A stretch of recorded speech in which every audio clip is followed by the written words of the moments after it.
In UFO circles, some stories have stirred such a craze that they have become part of the popular culture. Such is the case for the story of the flying saucer that crashed near Roswell, New Mexico. If it had not been for the crash, this town of 50,000 would never have become so well known. Tourists come from all over to visit Flying Saucer Central.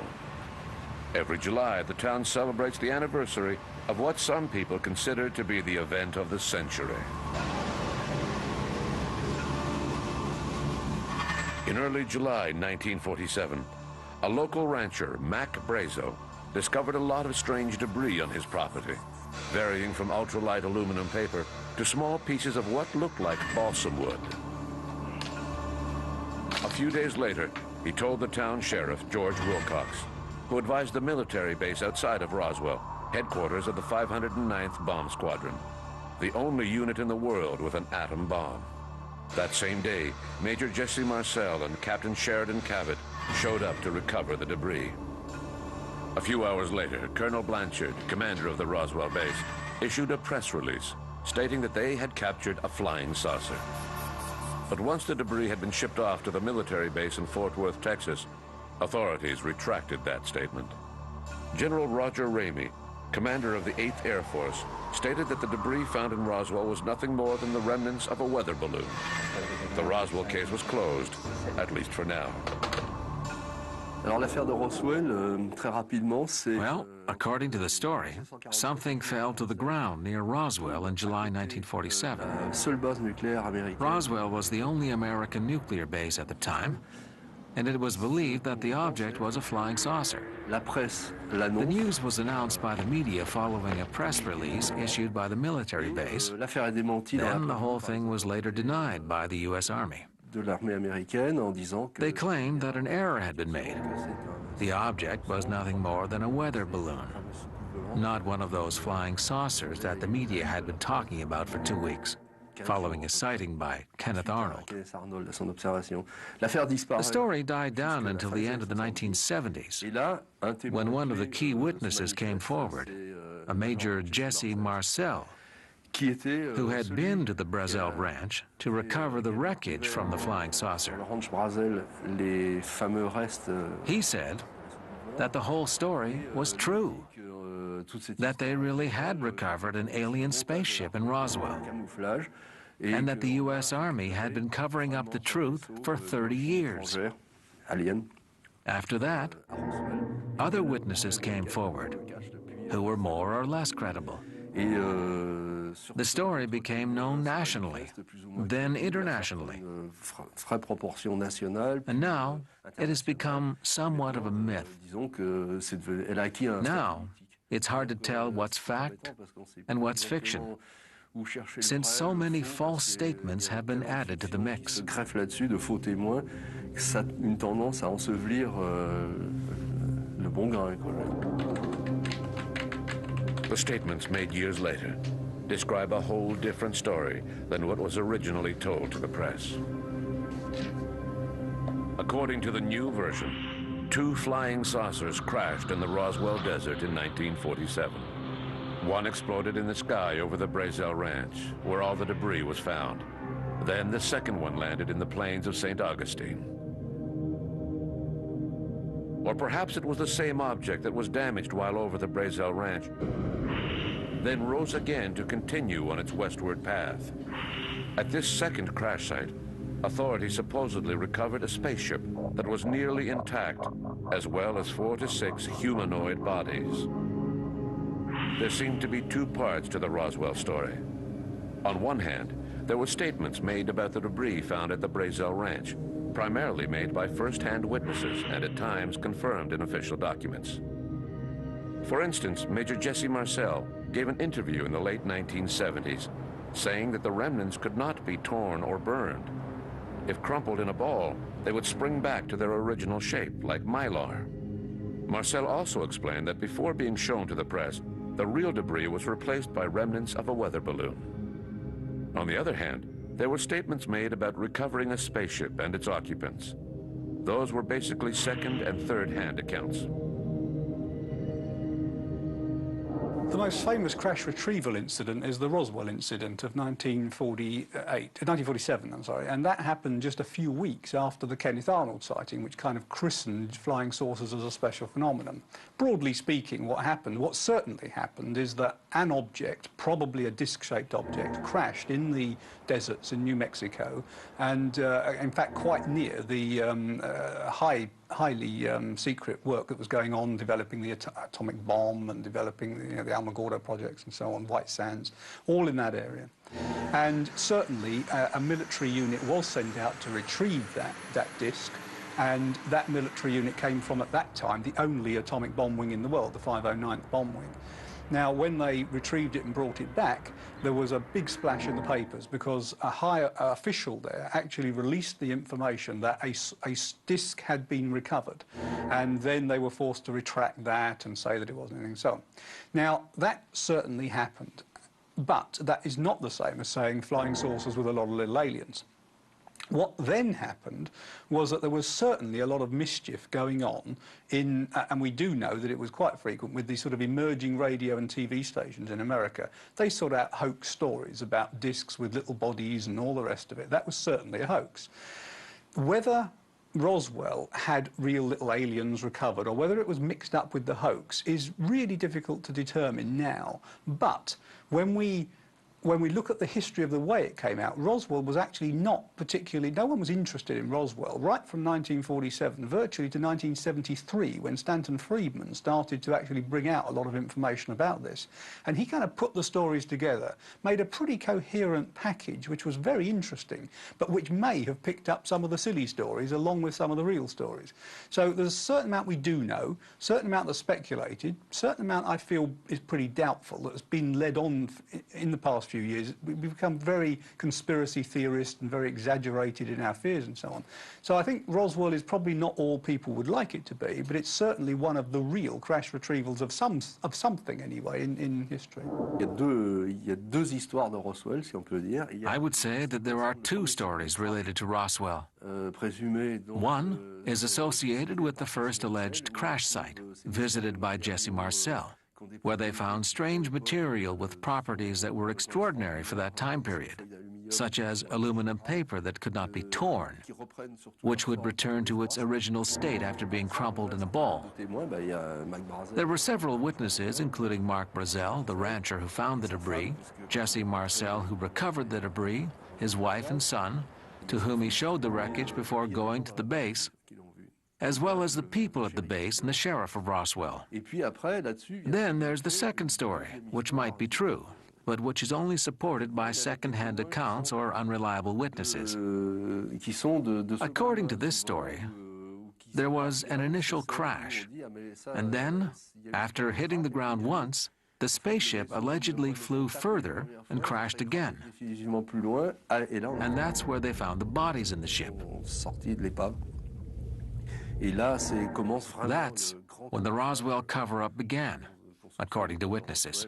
The Roswell crash of 1947, something that perhaps the official public world may never truly know. It is my suspicion that something not of America's technology crashed, not Soviet. You could do the math. I think that it would be something that we might call extraterrestrial, that crash at Roswell. Crash or landed, whatever, something that the American military recovered. I do believe that that is the least crazy scenario. The Mogul explanation is weak, threadbare, and really nothing to hang your hat on. There is, on the other hand, a great deal of testimony from witnesses, not all of whom are crazy, not all of whom are fabricators, in my view, who describe things about that make me think it was extraterrestrial. For example, the testimony of General Arthur Exon. Exon at the time was an officer at Wright Airfield in Ohio.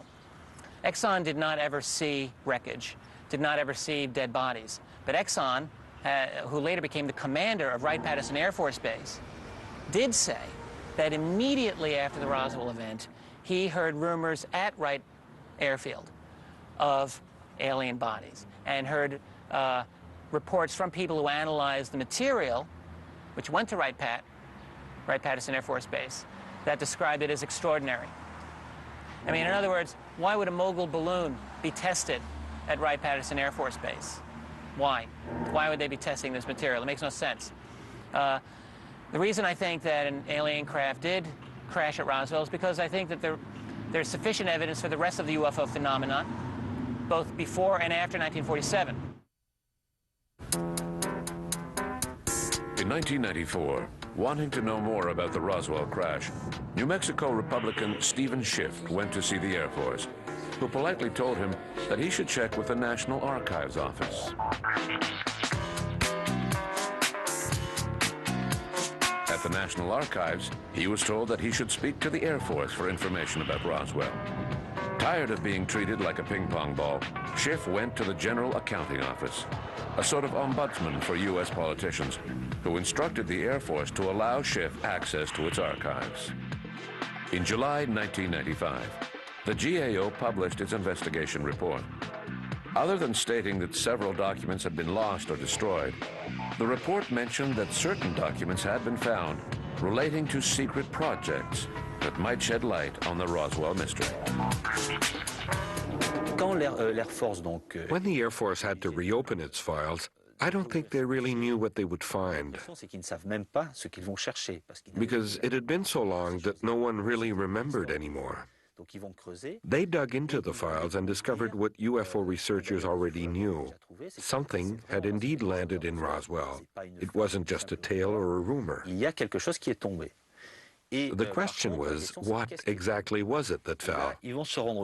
At the time of the incident, the world was still in the Cold War period, and the state's #1 enemy was not the Martians, it was the Russians. The military was using every means possible to keep track of what the Russians were doing, especially with respect to the atomic bomb. The US was leading the arms race at the time, but not for long. One of the projects designed for this purpose was the launching of sensors into the upper atmosphere to detect possible atomic bomb explosions by the Russians. The Roswell incident was supposedly linked to this project. In my opinion, a project like this would be the most likely explanation for the object that landed in Roswell. They were launching trains of balloons, several weather balloons tied together, hundreds of feet long, with measuring instruments attached at the end. It was a top-secret operation. The balloons were launched into the upper atmosphere where the instruments would take their readings. Then the balloons would fall into the desert. It seems that what the rancher found on his property was nothing more than remnants of a train of balloons.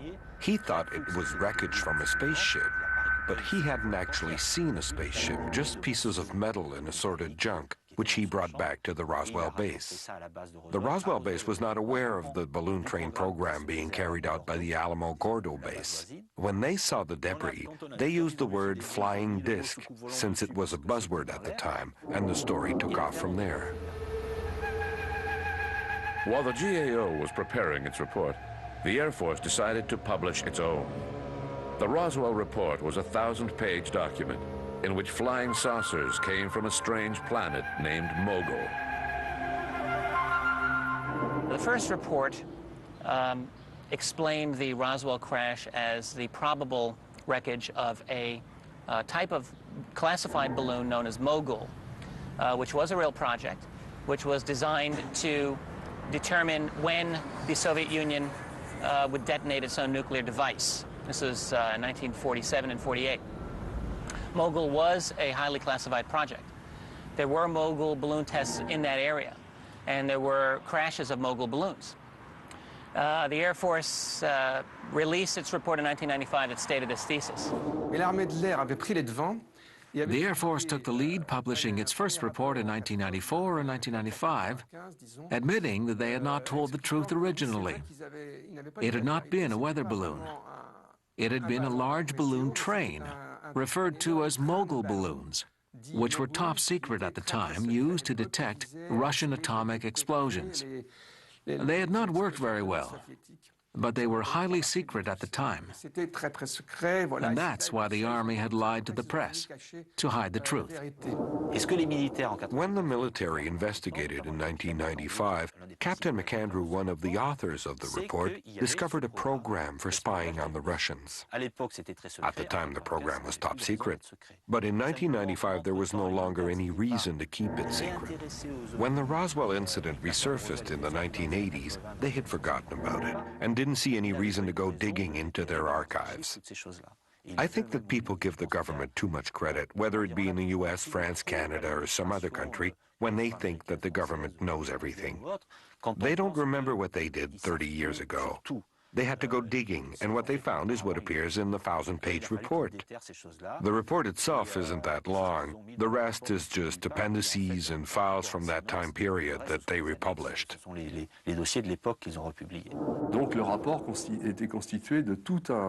Practically two-thirds of this huge report is nothing more than technical data on the Mogul project. The report gets into the nuts and bolts, everything you could possibly want to know.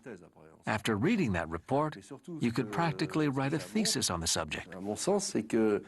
This report makes us wonder how the country's top military experts working at the base at the time could have acted like General Jack Ripper from the movie Dr. Strangelove. They would have had about as much credibility if we are to believe the report released by the U.S. Air Force. The report describes its military as untrustworthy individuals, incapable of recognizing mundane technology that any farmer would know to be man-made and not alien in nature. If we look at the diagrams and photos of the Mogul project, all we see is ordinary material. The mission itself was secret, but the technology dated back to 1947, and there was nothing special about it. So the report really makes its information officers look incompetent.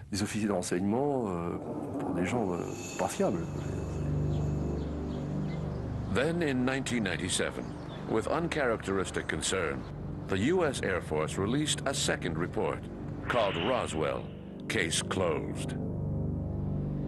This report made it clear that the Army wanted to put an end to rumors of a spaceship found with bodies in it, a subject that had been overlooked in the 1995 report. And in 1997, because the Air Force hadn't dealt with rumors of alien bodies recovered and so on, issued another report that tried to explain that. And they said that, well, the body stories are probably the result of the testing of parachute airdrop testing, in which we would drop these human-sized dummies in the ground to test airdropping. Now, those tests occurred in the 1950s. They did not occur in the 1940s. Nevertheless, this was the Air Force explanation. Since questions were still being asked about alien bodies being discovered, which the Army had denied, they decided to explain it in the second report. They ended up explaining the second crash. After having passed off the first crash as nothing more than Mogul balloons, they brushed off the second one, saying, well, those people, the witnesses, perhaps they were mistaken. And those witnesses all seem to have Alzheimer's and cannot recall the exact time of the incidents. They seem to have mixed up things that happened in the test areas around Roswell, New Mexico between 1947 and 1964. They mentioned ground testing of NASA probes that could have been mistaken for a flying saucer. It was the same for the crash test dummies. They mixed up several things that took place in the 1940s and 1950s. There were people who served as test subjects to examine the effects of plane and balloon crashes, victims of real accidents, as seen by the photo of a pilot with a bandaged head. According to the report, that's why people were so confused at the time. They were mixed up, and they invented this story of the second crash based on elements that were scattered in time and space. et dans le temps et dans l'espace d'ailleurs. As far as the Air Force was concerned, the Roswell saga had nothing to do with visitors from outer space. The alleged crash and recovery of alien bodies was nothing more than a series of military activities carried out in the Roswell Desert between 1947 and 1965. An explanation that many people find difficult to believe.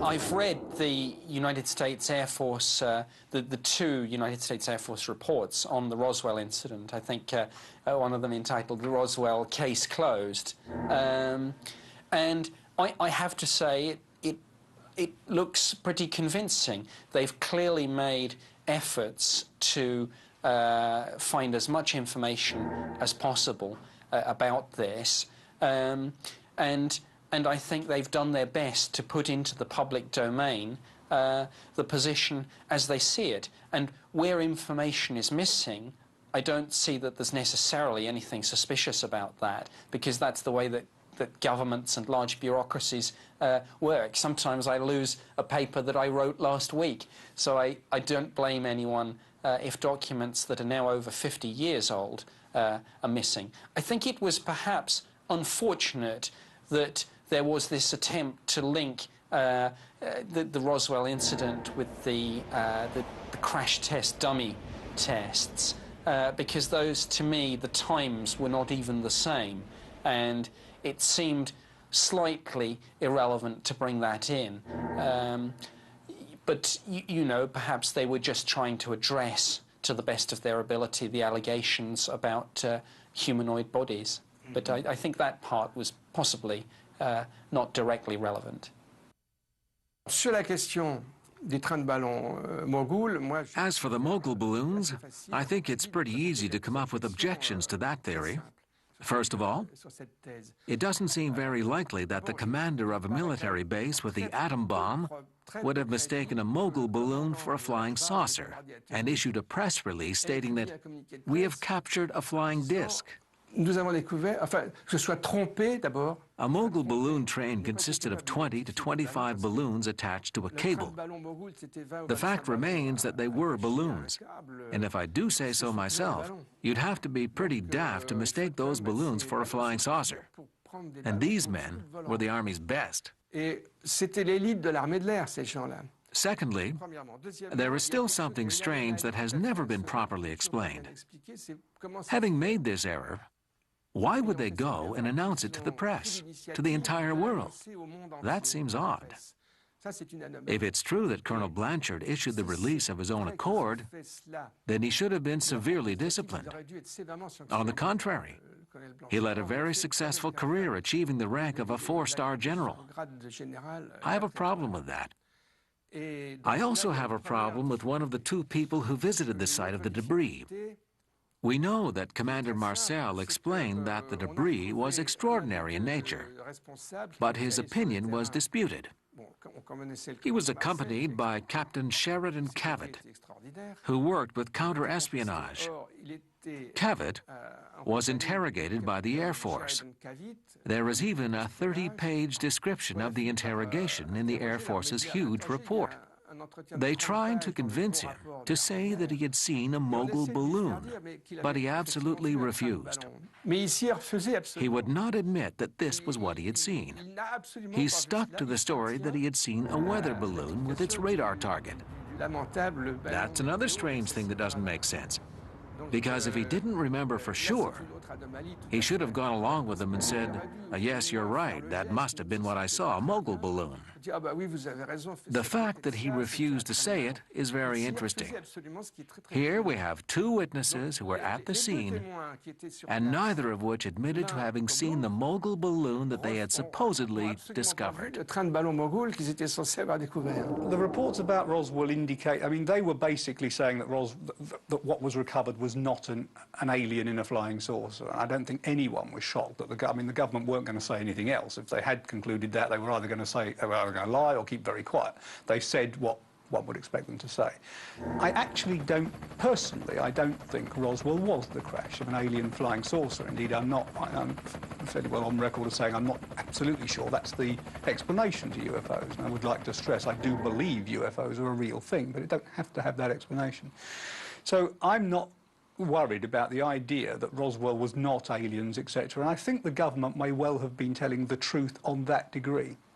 What's important about those reports in 1995, the government released, in 1997, also earlier reports, is that they also contained lies, and we know the government lies about UFOs.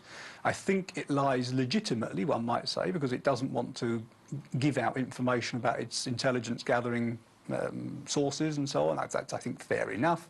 I think it also lies because it's afraid of what the population can do in panic, and it feels that the population will panic on certain information. And, you know, they quote Orson Welles when he released the story of the Door of the Worlds and everyone panicked in New York and so on, all that sort of thing. And I think that governs a lot of the government's actions.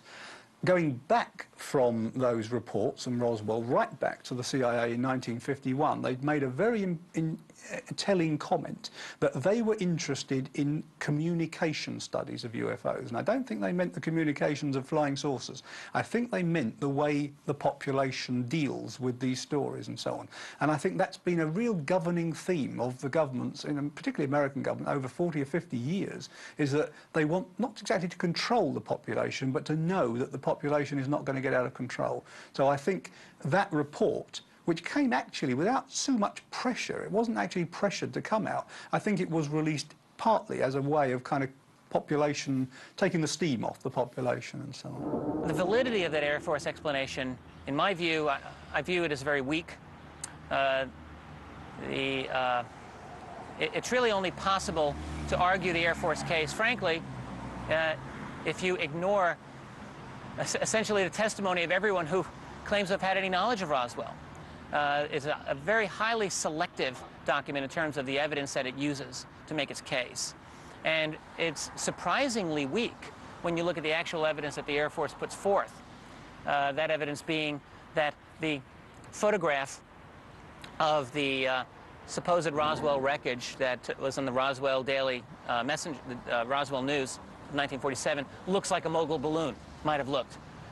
Of course, that doesn't deal with the accusation of Jesse Marcel that that material wasn't the material he uncovered.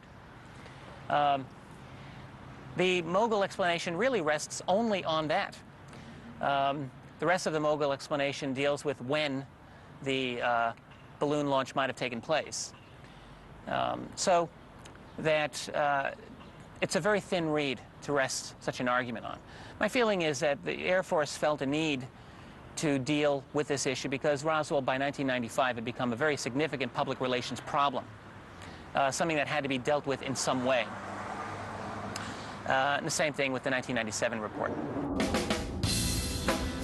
Although UFO groups accuse the Army of being less than thorough in finding pro-Roswell witnesses, the opposite is also true. In reading the literature that abounds on the subject, it's amazing to see the questionable witness reports that seem to have been accepted as credible by UFO researchers. Let's take Glenn Dennis, for example.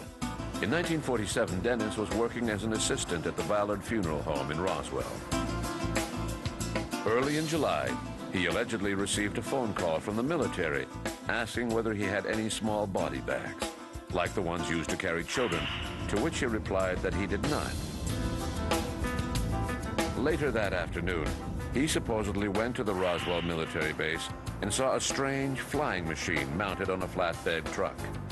Then, the next day, Dennis ran into a nurse from the base who said that she had assisted in performing an autopsy of an alien the night before.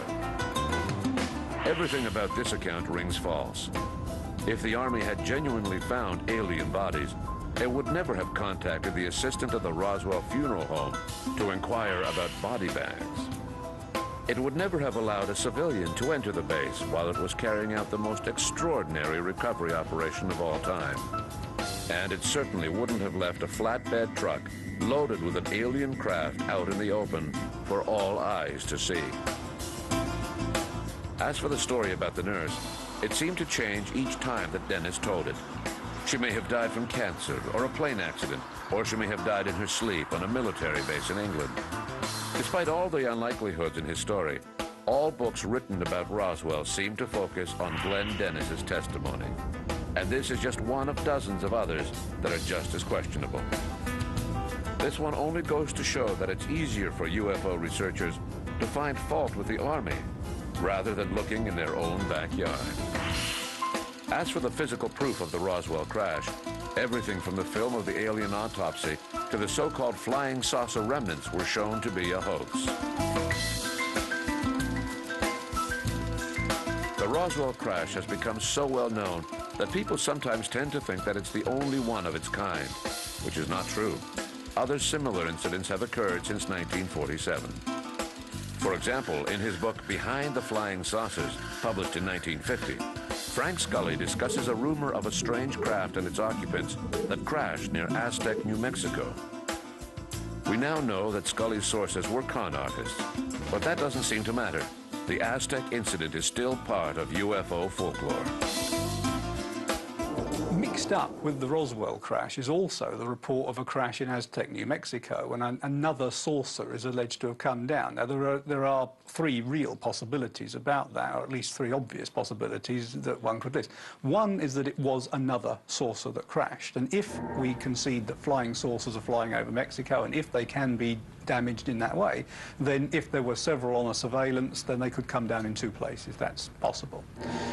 The second possibility is that it was in fact the same flying saucer, and that the second piece of debris is actually part of the damage of the first one, which mostly disintegrated over New Mexico, and part of it may have wobbled on and crashed in Aztec.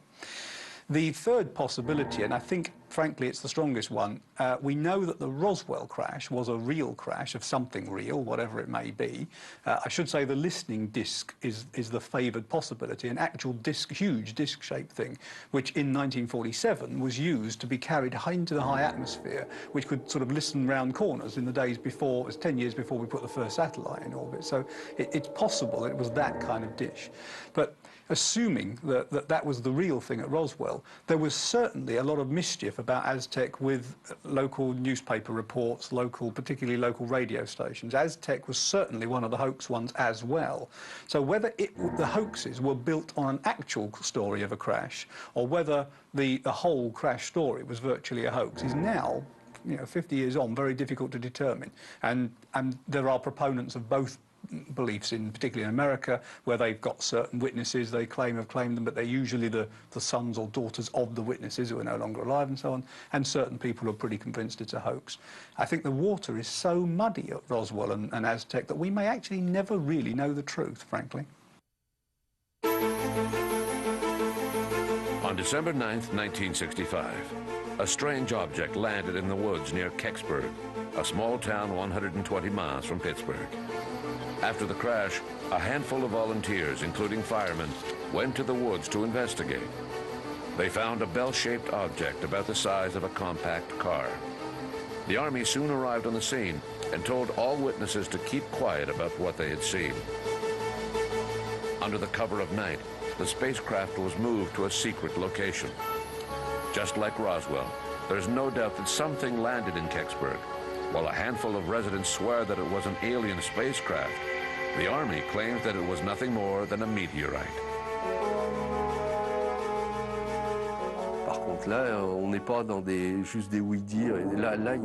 In that case, it wasn't just a matter of hearsay. There were actual eyewitnesses, including firemen. The situation was like Roswell.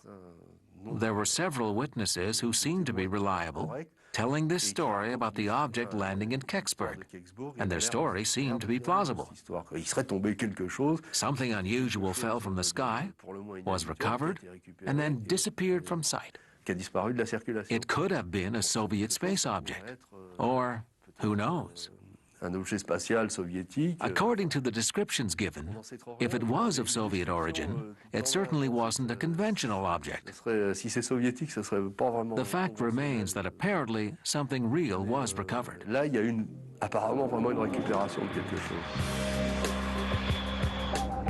UFO crashes don't just happen in the United States. On October 4th, 1967, the crew of an Air Canada DC-8 saw a group of bright objects flying near 12,000 feet altitude. Suddenly, two explosions broke up the strange group. One of the objects left the formation and headed off in the direction of Nova Scotia. With co-author Don Ledger, I've written a book entitled Dark Object. And it's a mass-market paperback that tells the story of a UFO crash that occurred off the coast, southern-western tip of Nova Scotia in 1967. It was the night of October 4th, which was a Wednesday. It was a moonless night. The sky was clear. And what happened was the local residents seen a set of lights that were at least 60 feet in one dimension. They were evenly spaced 15 feet apart. They flashed in sequence. They hovered for at least 5 minutes over the harbor after entering from an easterly direction over the Gulf of Maine. They tilted to a 45-degree angle and descended rapidly to the water's surface, striking it, producing a bright flash and the sound of an explosion. Several local residents called the nearby RCMP detachment. It's interesting to note here that unlike many cases, no one reported a UFO. They simply said that lights or perhaps an aircraft had crashed in the water. Concerns were for survivors. The RCMP dispatched 3 officers and 2 separate vehicles to the scene. And when they got to the shoreline, they saw a pale yellow light moving over the water, and it was at least 8 feet off the surface. They looked at it through field glasses, and eventually it moved around to the point where it left a trail that was 80 feet by half a mile long, and this was dense yellow foam that smelled of sulfur, had a sparkle to it. They grabbed 2 local fishing boats and attempted to reach the impact site, but before they could get to it, the object either submerged or disappeared. There were bubbles at the surface and a strong sulfur smell in the air where the object hit the water.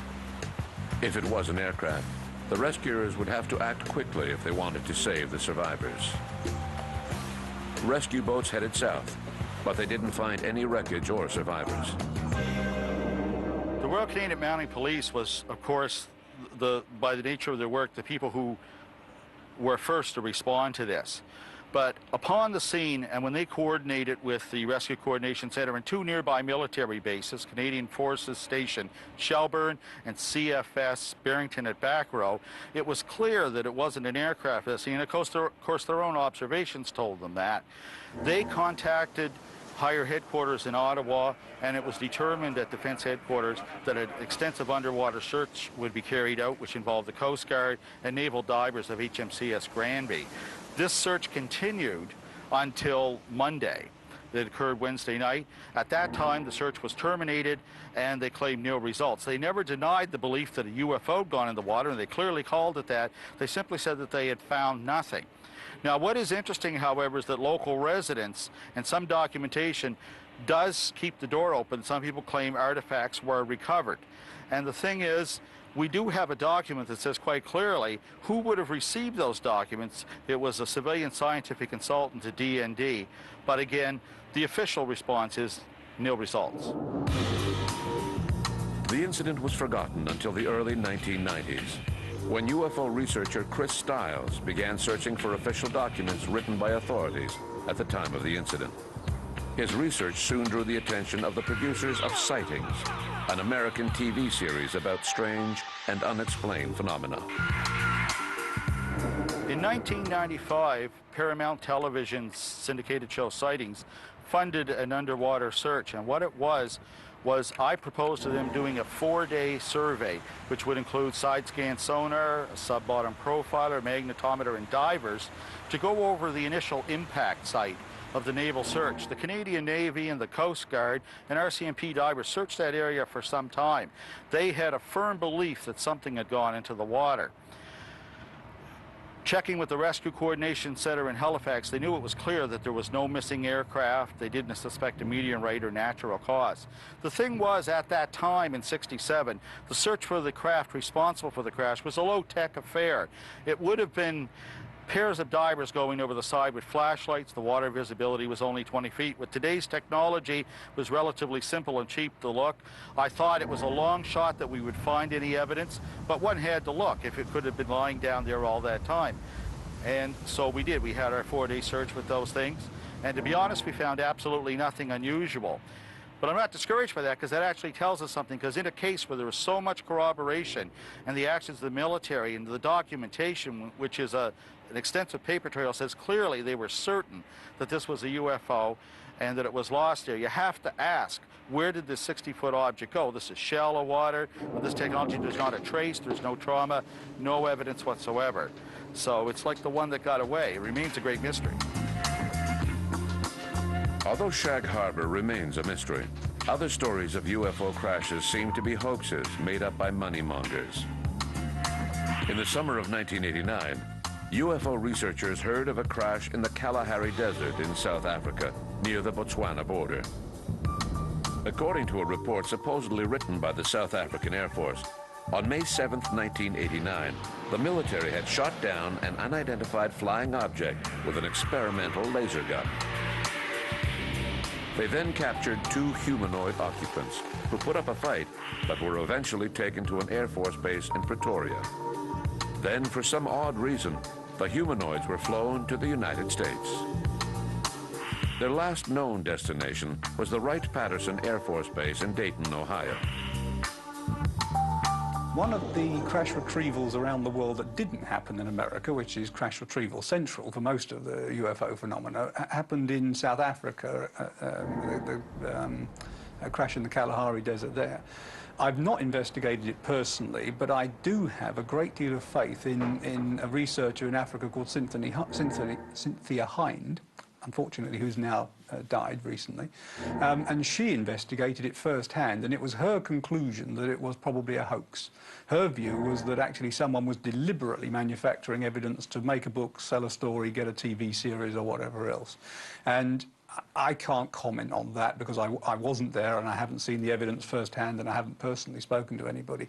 But I have a great deal of respect for Cynthia Hind. She was a very strong proponent of UFOs. She believed they were aliens. She believed that they came from other planets and so on, which is not particularly my belief. And against that background, she was not impressed with that evidence. And I think that to me, gave me a lot of doubts about that case. Beyond that, I don't have any direct information on that one. One of the suspicious elements raised by Cynthia Hind was the fact that the so-called official report was written in English rather than in Afrikaans, the official language of Pretoria. She also found it odd that the report was full of spelling errors, and that it mentioned the title Squadron Leader, which did not exist in the South African Army. It only existed in the British Royal Air Force. There was also the fact that the document was released to the public by James Van Groenen, a known con artist. Books are filled with stories of UFO crashes, and they all have one thing in common: a lack of physical proof. If alien spaceships have really crashed on our planet, where are they? Could they be stored in a huge crate in a warehouse, among thousands of other crates? A possibility inspired by the film Raiders of the Lost Ark. What about the alien bodies found in Roswell? Where are they? With all of these crashes, it's hard to believe that the Army would have been able to recover every single remnant of proof.